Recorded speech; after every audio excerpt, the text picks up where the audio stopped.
everybody, and welcome back to Shop Talk. It's been a little bit since we last saw you. I've been pretty dang busy, to be honest with you. So let's start out with these two beautiful vehicles. These are both associated. One is the B7.1D. That would be on your right hand side, and the short course truck is the SC7. I picked them up, built them. I didn't bother doing a build video because everybody in the world's done one, so I didn't need to reduplicate the experience. I didn't have any issues or problems putting them together. Everything was straightforward. A little bit of the instructions could be a little bit confusing, I think, for a beginner. It was for me for some of it, but for the most part it wasn't bad. Obviously these have been run. As you can see, it's got a couple little nicks and whatnot on you. All the decals on this one were supplied. A-Main sent me some stuff. They've been really good to me, so I don't mind having their name on there. Let's see if we can get that in focus. It's awful pretty vehicle. There we go. So turned out really nice. I think I'm using J Concept tires. I don't even remember what I ended up buying. As far as, let's just do these one at a time. Let's get this off of here for a minute. So this thing here, I really do like the way it works. This has got a just stock ESC and a 13.5 just stock motor. So I put that in there. It was real simple. It was relatively inexpensive, and it actually runs really well. I'm hoping I can run this on some carpet as well. There wasn't really a lot of difference between the dirt and the carpet version. The carpet version came with swing arms. I'll get it out. The rods in the back. Geez, I can't think of what they are anymore. God, I didn't even clean this very good. Anyway, and it came with the conversion where you can put the shocks, the rear shocks, upside down. But other than that, there really wasn't a lot of difference. I used a kudos to Ryan Harris. I'll give a shout out to him. I used his off-road B7 setup. One-up springs is what I have on this. I've got the different 3-hole pistons for the shocks, and then kind of set up the way he did his. For the most part, it's like 90%. I do acknowledge, he says that, hey, if you don't do it 100%, it's not the same. So I get that, but that's okay. Anyway, it's been a really good vehicle. It was a Amazon servo that was a 35K. I don't remember what it was. That seems to work really well. The one thing I did do is I added a lot of carbon parts on this. This has got the associated bell crank system, which we'll get to the truck in a minute, but I used the carbon fiber one on that. It's got carbon fiber front A-arms, I believe rear A-arms as well, maybe not on this one. But yeah, it turned out really well. Really happy with the way it works. It drives really well. It takes a little bit getting used to. I've never really driven one of these, and there's a little bit to be desired. I put the fan in there, and let's see, pull this back off, and I 3D printed I found a file. I can't tell you who it was, but I found the shroud for that, so I put the shroud on there as well. So that's the B7.1D, and I'm pretty happy with that. We'll get some video of it running pretty quick, but yeah, not too bad. Really decent vehicle. So let's get on to the truck.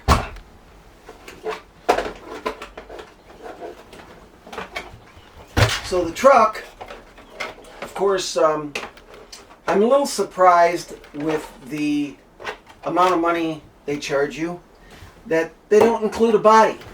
They don't include wheels. I can understand tires, but I'm really surprised they did not include the body, especially for the amount of money that they're asking for this. I mean, other than the frame stretched a little bit, the chassis and some really longer A-arms, stuff like that, it's really a B7.1D. So these here I made. This body, for whatever reason, did not come with those, and it had a couple of little creases in it, got crushed in the box, but we were able to use it. A-Main worked something out with me, so worked out really good. Again, shout out to A-Main Hobbies. All these, Bullet Racing, the Mac logo, the Bridgestones, I made myself. I have my own decal maker, so we made all those out of cut vinyl, and they work pretty good. So here's the, as you can see, it's really similar to the B7-1. I'm using the G2, I think is what it's called, just stock ESC, and I'm using the what motor is this? It's a Hobby Wing motor, but it's the Turbo or the Bandit. That's what it was. I knew it was something, and that works pretty good. The same fan as the other one, but the one problem is I had to lengthen the wire. Wasn't long enough, so I just did that. I had a little sleeve, and then this Velcro here, so I can plug in my track timer thing, and it'll go under there, and I can move it from vehicle to vehicle. So this one here, I'm running the carbon fiber sides, the carbon fiber front piece. This front bulkhead piece is carbon fiber. On both the B7 and this one, I'm running the carbon fiber gear case. Saves actually quite a bit of weight. I was actually fairly impressed with how much weight it saved. These shocks are a little bit different. They're longer. These are what I'm referring to, the sway bars. That's it. I knew I'd come up with it. Yeah, so the B7.1 carpet comes with the sway bars, and the dirt one does not, and which is kind of odd because then the truck, short course truck, comes with the sway bars. So both front and rear. So they're all on there the way they are. I also bought for, and it'll fit in either vehicle, I have the, instead of the ball diff, I've got the gear diff as well. I have one of those, so I can put it in interchange in either one if I decide to. All in all, this thing runs really well. I've got to get used to it a little bit. Running a two-wheel drive versus a four-wheel drive on the track is so much different. Four-wheel drive, the front end will help pull you around the corners. Whereas two-wheel drive, if you're not real ginger on the throttle, it'll just spin out and away you go. I've tried some different tires. I've still got some experimenting to do on that out in the track, but all in all, it's a pretty decent vehicle. So right now, it's one of my favorites. I think they're all my favorites, I guess. I have one for each particular genre. And hopefully we'll have some important news, and we're looking for a sponsor for something, and we'll see what we come up with that. But in the meantime, we have these. Let me take this down a minute. The other thing that I've been working on, and you've all seen this one already, is the RLAARLO Stormbreaker. So this is just kind of a catch-up video. And this thing here I've been really happy with. I changed the motor. I had a 4100 in there, and this thing was so ungodly fast that I dropped down to a 33. And we'll see how that works. So far it's been pretty good. I've got a set of tires and wheels coming for it over these. I just don't think these are working quite as well as they should, but we'll find out when I get the other ones. I removed some of the safety stuff, you know, the little dust covers and the guard on the back I removed because I didn't see any point in having those.